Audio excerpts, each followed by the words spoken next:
যাই হোক বন্ধুরা, সেই চাওয়ালা আমাকে আরেকটি রিকোয়েস্ট করেছে, সে আরেকটি গান বলবে। তো বন্ধুরা, আপনারা আরেকটি গান তার শুনুন। ভালো লাগলে লাইক কমেন্ট শেয়ার করে দেবেন, পাশে থাকবেন। ধন্যবাদ। ফের নদীতে কষ্টেরই ঢেউ উঠেছে, পরাণের পিয়ায় আজ আমাকে ছেড়ে অন্য কারো হয়েছে। অসাধারণ। নিজে হাতে বুকে কি সুখ পেলে ও প্রিয়তমারে, কি করে এমন হতে পারে?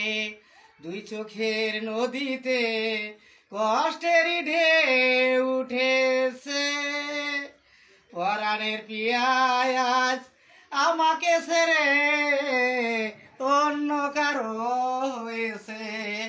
নিজে হাতে বুকে কি সুখ পেলে ও অসাধারণ। প্রিয়তমারে, কি করে এমন হতে পারে?